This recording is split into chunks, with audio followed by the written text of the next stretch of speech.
Bueno, pues llegamos al tercer capítulo sobre las 25 tendencias psicológicas que Charlie Munger considera más importantes. Igual que te dije la última vez, mi intención inicial era cubrirlas todas en un par de capítulos, pero me he dado cuenta de que cada vez que me meto con el tema me enrollo. Y como además pueden ser contenidos un poco densos, en lo que no me voy a enrollar es en la introducción. Eso sí, si no sabes de qué te hablo, lo suyo es que antes que escuches los 2 capítulos anteriores sobre el tema. Dicho esto, vamos directos al grano.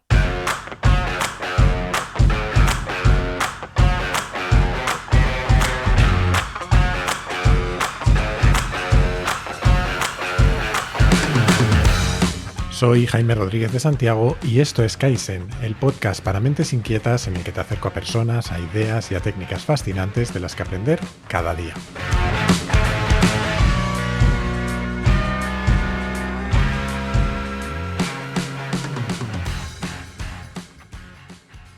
Arrancamos con una tendencia, la número 11 de la lista, a la que Munger le dedica muy poco tiempo, pero creo que es precisamente por ser algo tan evidente que todos lo conocemos: la negación psicológica para evitar el dolor.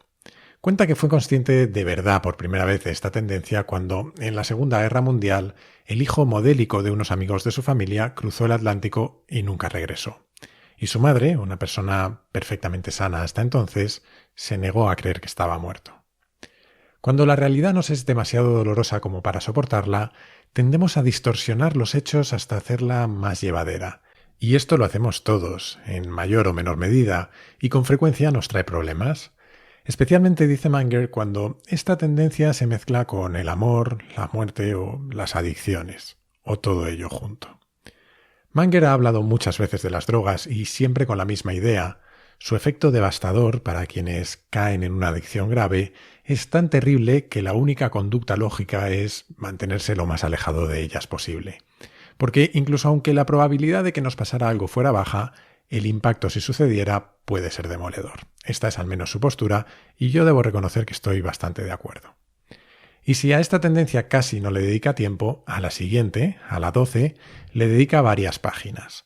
Es la tendencia a una autoestima excesiva, que no es simplemente que nos creamos la leche, que también, sino que bajo esta tendencia Munger engloba todas aquellas formas en las que lo nuestro lo consideramos mejor que lo ajeno, sin ningún motivo aparente, más allá de que eso es nuestro.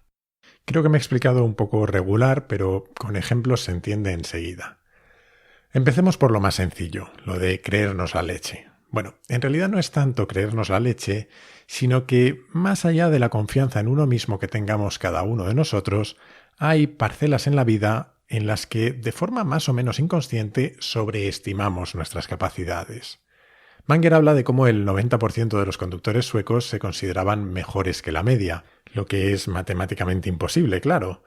De la misma forma, el 65% de los estadounidenses se creen más inteligentes que la media, y hay infinitas estadísticas como estas sobre si somos todos más guapos, más simpáticos o más lo que sea que la media.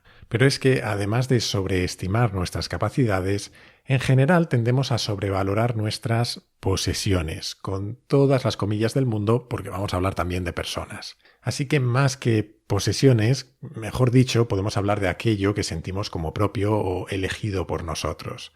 Tendemos a considerar a nuestras parejas o nuestros hijos mejor de lo que lo haríamos si esas mismas personas no tuvieran relación con nosotros. Incluso hacemos lo mismo con las posesiones más insignificantes. Normalmente, una vez que algo es nuestro, sea lo que sea, pasa a valer más para nosotros de lo que hubiéramos pagado por ello si no lo tuviéramos.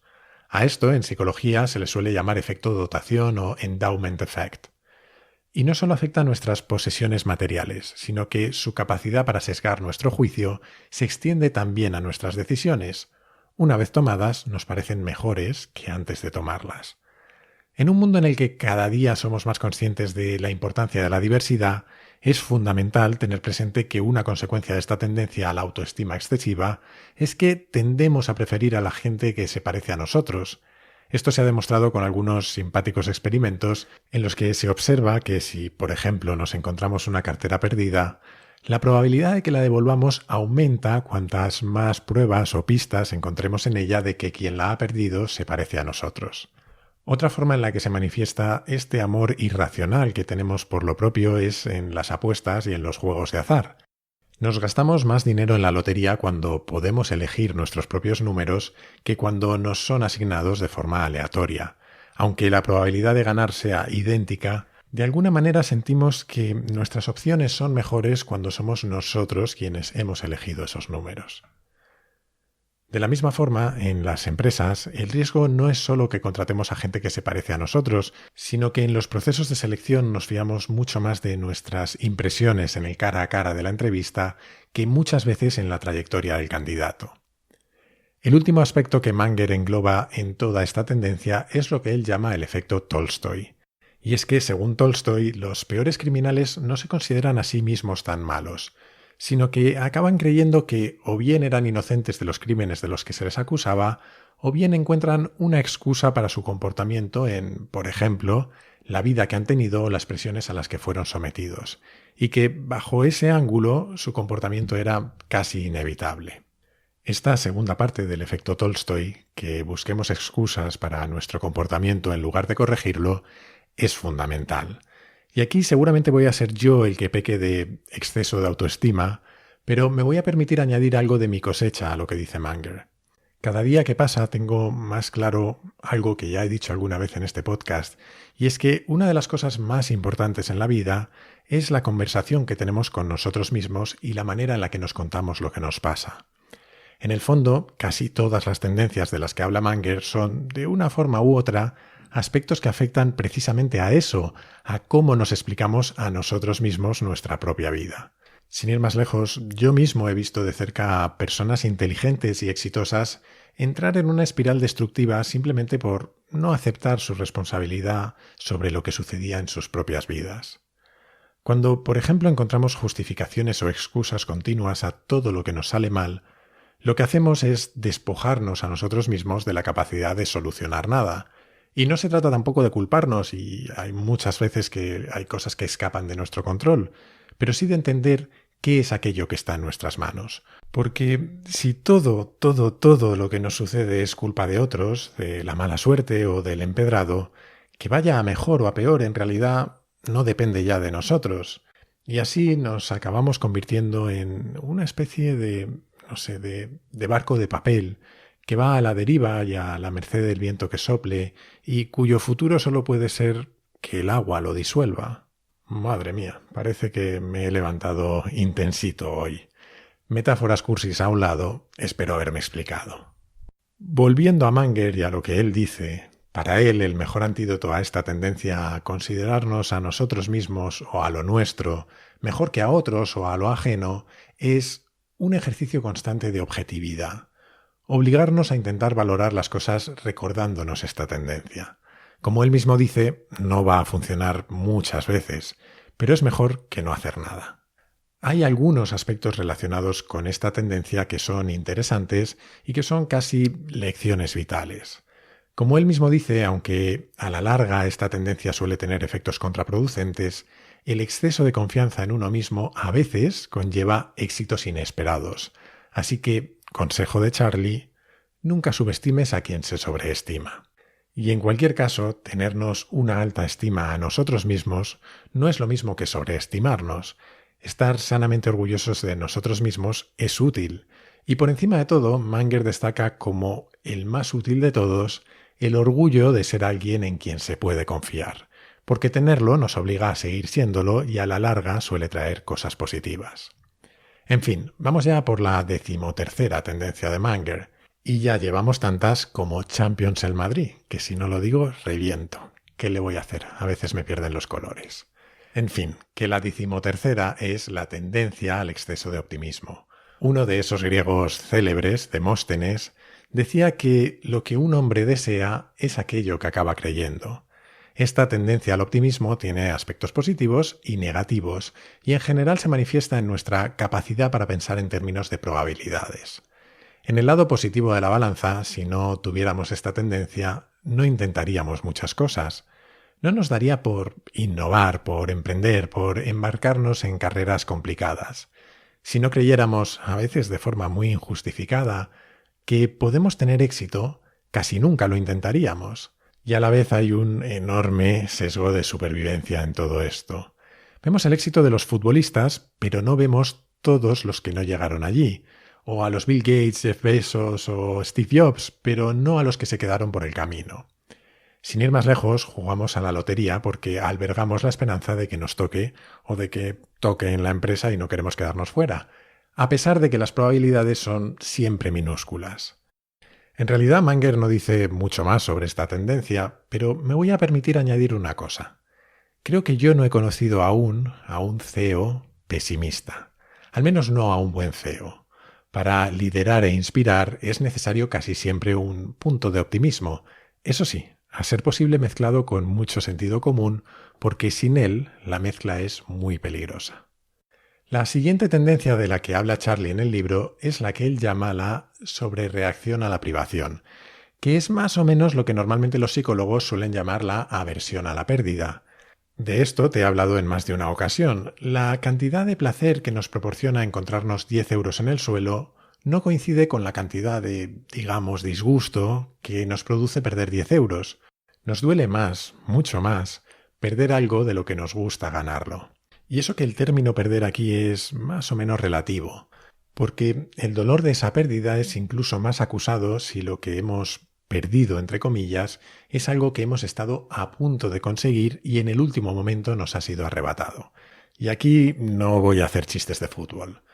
Es probable que cuando nos sucede esto reaccionemos como si lo hubiéramos tenido siempre y nos lo hubieran robado. Es a estos dos tipos de pérdidas, a la de lo que era nuestro y a la de lo que casi lo fue, a lo que se refiere Manger en esta tendencia. El peligro es que frecuentemente nos lleva a plantearnos los problemas de forma errónea, a enfocarnos en las cosas que en el fondo no importan.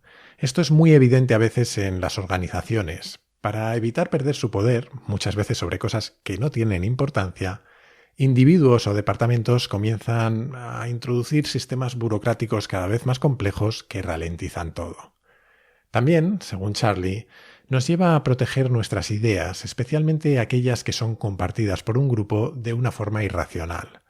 Hemos hablado en el pasado del pensamiento grupal, del groupthink, y una de sus características es que ataca ferozmente cualquier idea que vaya en contra del pensamiento común. En el fondo, lo que ataca es a la amenaza de que ese pensamiento común se diluya y se nos arrebate. Y ya si esa amenaza proviene de alguien que antes pensaba como el grupo, se interpreta directamente como una traición porque provoca dos pérdidas, la de la idea a la que nos aferramos y la de la homogeneidad de pensamiento del grupo. Y si no, que se lo digan a los miles de herejes que las religiones de todo el mundo quemaron en nombre de ideas comunes. De todas maneras, seguramente donde más destructiva es esta tendencia es en lo relativo a los juegos de azar y en las apuestas. La mayor parte de los juegos de azar, con dinero al menos, como las máquinas tragaperras, están diseñados para darnos muchos fracasos que casi fueron éxitos. 2 cerecitas y otra que casi se quedó a punto. Una y otra vez, lo que dispara nuestras reacciones. Además, esto no lo dice Manger, el hecho de que haya recompensas variables, es decir, que entre tanto fallar por poco de vez en cuando ganemos, lo hace especialmente adictivo, pero de eso hablaremos otro día. El último aspecto del que habla Manger en relación a esta tendencia, y que cuando se combina con el juego es devastador, es algo de lo que también hemos hablado muchas veces en el podcast, el sesgo del coste hundido. Él no lo llama así, pero es eso básicamente. Es el hecho de que una vez que hemos perdido 100 euros jugando, estemos dispuestos a jugarnos otros 100 euros a ver si los recuperamos. O de que después de años con una pareja de la que ya no estamos enamorados, sigamos insistiendo por no desperdiciar todo el tiempo invertido hasta entonces. Nos queda una última tendencia en este capítulo. Y para mí es seguramente de las más importantes, o al menos es de las que más evidentemente gobiernan nuestras vidas. Y no te creas que tengo muy claro cómo traducirla. En inglés es social proof, y yo creo que la mejor traducción es esa que nos daban las madres a todos de pequeños. Si tus amigos se tiran por un puente, ¿te tiras tú también? Aunque la realidad es que no solo nos sucede con las amistades ni cuando somos adolescentes. En general, tendemos a comportarnos como observamos que lo hace la mayoría. Hay experimentos sobre esto muy ridículos, como meter en un ascensor a 8 cómplices y hacer que todos miren hacia el lado opuesto a la puerta, en silencio. Y cuando alguien ajeno a ellos entre en el ascensor, la mayoría de las veces va a hacer exactamente lo mismo, ponerse mirando a la pared sin saber muy bien por qué. Cuenta Manger que, de todas maneras, esta tendencia a seguir lo que hacen otros se agudiza especialmente en presencia de dos elementos, el estrés y la perplejidad. Cuando no tenemos clara la decisión que tomar y sentimos urgencia por hacerlo, somos especialmente susceptibles a cómo se comportan otros.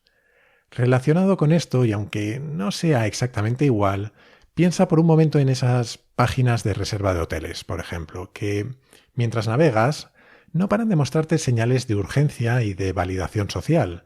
Hay 1000 personas buscando este destino. Se ha reservado el 37% de los alojamientos. Alguien de España acaba de reservar este mismo hotel. Solo quedan 2 habitaciones. El 90% de los que se alojaron aquí dicen que es un hotel perfecto para parejas. Y así, una y otra vez. Por un lado, estrés por la urgencia y por otro, perplejidad o dificultad para decidir por la enorme cantidad de opciones. Y encima de todo, validación social. El caso es que todas estas señales que nos envían son el resultado de una larga experimentación de esas páginas, pero en el fondo lo que hacen es apelar a esta tendencia que tenemos los humanos. Por cierto, si te interesan estos temas, lo de cómo usar la psicología para los procesos de venta en el comercio electrónico, te recomiendo un libro, Hackeando el cerebro de tus compradores, de José Carlos Cortizo Pérez, también conocido como Corti, que además tuvo la insensatez de dejarme escribir unas pocas líneas en el epílogo del libro. Te dejo el enlace en las notas por si te interesa. Volviendo a la tendencia al social proof, en cierta medida está muy relacionado con un término que se puso muy de moda hace unos años y que quizá conozcas, el FOMO o FOMO o Fear of Missing Out, el miedo a perdernos algo, vamos. Una de las cosas que han disparado las redes sociales es la posibilidad de exponernos a todos a lo maravillosa que es la experiencia que tienen nuestros contactos con un producto, un servicio o incluso una idea o una práctica. En cuanto vemos a 2 o 3 personas en las que confiamos hablando de meditación o de un nuevo tipo de entrenamiento o de un libro o de un restaurante, claro, nos dan ganas de probarlo. Y si son 200 o 300, ni te cuento. Y volviendo a lo de los hoteles, si encima lo que sea que queremos probar es de naturaleza efímera o va a desaparecer pronto, directamente nos agobiamos. En una vuelta de tuerca más, nos agobiamos mucho más aún por la mera posibilidad de que no nos enteremos de que esas cosas existan. Mucho de nuestro, otra vez, agobio cuando nos desconectamos de redes sociales o de WhatsApp es precisamente el miedo a perdernos algo, el miedo a no enterarnos. El FOMO que te decía antes, vamos. Para terminar, y dejando de lado acrónimos un poco ridículos, vamos a volver a nuestro venerable Manger. Dice Charlie que la tendencia a contagiarnos del comportamiento del resto se aplica a las cosas buenas y a las malas, afortunadamente. Y por eso es fundamental que las sociedades corten de raíz cualquier comportamiento negativo y publiciten al máximo los positivos. Y esto se aplica también a las organizaciones y a las familias, por supuesto.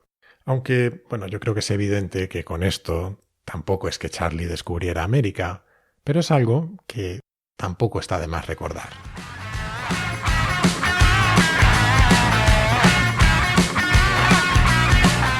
Y hasta aquí el capítulo de hoy, y con él ya solo nos quedan 10 de las 25 tendencias de Manger. Pero como estos capítulos tienden a ser un poco densos, haremos como hasta ahora. La próxima semana trataremos algún tema diferente para no saturarnos.